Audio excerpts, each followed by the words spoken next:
A chain is only as long as its weakest link. This has a lot to do with our relationships as well as growing and building and supersizing our business. Sharon Horne-Ellstrom here. Welcome to day 1992 of What's She Up To Now.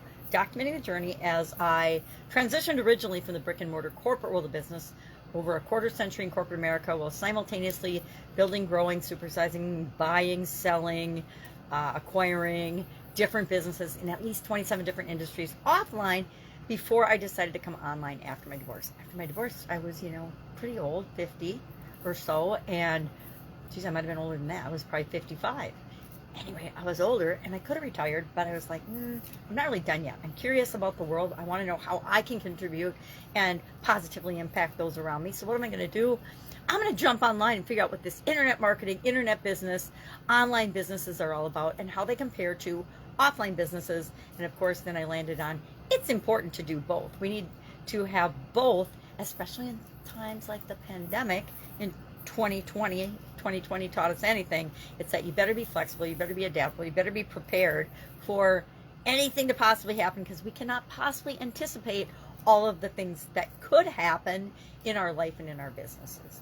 So every day I create a couple of pieces of content. One is for my Supersize Your Business group, and I share an idiom.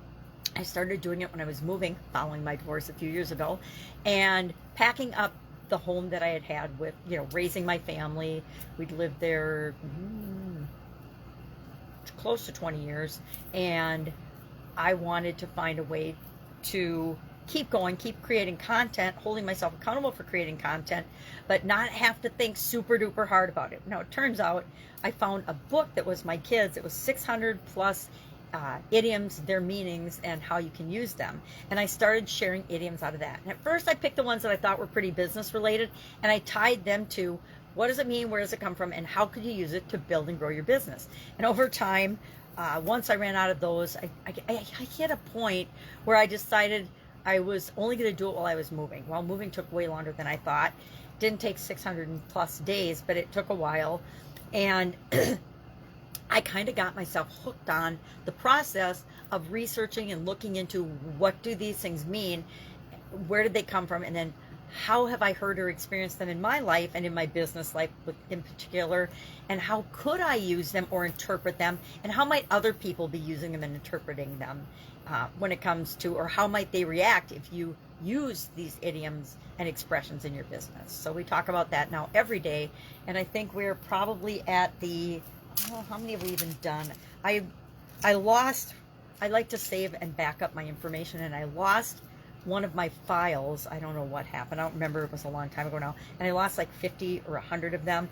But I'm at 1602 on my count here, so we're probably at almost 1,700 idioms that we've talked about. Have we covered some of them more than once? Of course I have, because depending on what the topic is in the annual challenge I'm doing. Last year I started doing this, taking the topic of the annual challenge that I do every year and making that and tying that to help me choose an idiom. So I was researching one particular topic. And today's was, we're only as strong, a chain is only as strong as its weakest link. My weak link today is watery eyes and a tickly throat. So I'm going to have a sip of coffee. It's cold, so it's not really happening.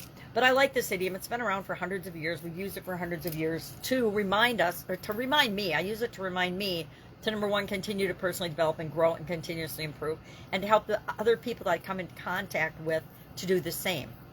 Again, people remember how you make them feel. They don't necessarily remember what you say, what you did, but they definitely know how they felt, and they remember how they felt based on their interactions with you. So sometimes I rub people the wrong way, but I hope that most of my interactions with other people are positive in nature. Our topic for the annual challenge, speaking of the annual challenge today, it's day 189 of our Get Your Goals annual challenge, where we're doing one thing every day to get what we want. I'm doing one thing every day to move me toward my goals in the different areas and aspects of my life, and I'm helping other people to do the same. But we're covering the SOAP framework today, which is something I started doing in 2020. Because of the pandemic, I, like everybody else, needed to adapt and change and think differently about what I was doing and how I was showing up in the world. And part of that was I thought really long and hard about the process I personally use whenever I'm faced with a challenge or a change or an obstacle or a setback or something I don't like, what am I going to do about it? And I realized that I had a process already in place that I use, and it's installed in my subconscious. Now, I didn't call it the SOAP framework. I thought about that and I said, okay, well, what's an easy way to remember this so I can teach it to other people and they can use this tool that has benefited and continues and will continue to benefit me till the day I die. And I came up with the SOAP framework, which stands for Story, Options, Action, and Progress. Why? Because that is a condensed version of a problem-solving process, right? We want to know what are we telling ourselves right now about the situation. So this month, since we're focusing on relationship and relationship goals, I picked my relationship with myself, and everybody else picked whatever relationship they wanted to improve. I'm like, if we're gonna soap something, we want to improve it, right? We're gonna wash it up and clean it up and make it better for us. So we told ourselves, what's the current story? We're telling ourselves, what's our desired story? That creates a gap that the O for options, A for action, and P for progress help us to fill in and move from where we are to where we want to be. So we talked about the P, progress, and how do we know? How do we know we're making progress today on the challenge? If you are interested in the annual challenge, if you're interested in last year's annual challenge, which was the BU 365-day challenge to do one thing every day that continuously improves us, that's in Guide 15. Guide 16 is this year's challenge, the Get Your Goals annual challenge. And Guide 17 is a ChatGPT write-up. I'm doing a little write-up. I started it February 1st for each day of the challenge. And so it's just more information. Again, unedited, rough for the most part. And sometimes it ties in really well to the topic, sometimes not so well. But I'm going to experiment with ChatGPT this year and see if I like it. I personally think it makes me lazier than researching things myself. But the older I get, the more I want to find things to automate and make life easier. And I think that AI and ChatGPT can help us do that, as long as we don't forget that we want to be continually getting better, that if a computer is writing something for us, we're not really doing it ourselves. So where do we fall in the moral and ethical line of that? How does that make us feel? It doesn't make me feel great, but it does make me feel good to provide more information on a topic, to give people a different perspective, a different point of view on it than just mine.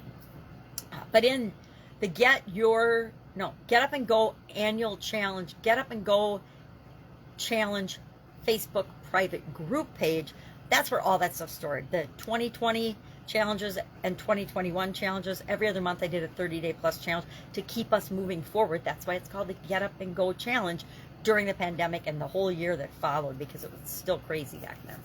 So those are all available. If you want to know where that link is and you're curious about that, just hit me up. Tons of information and value in there.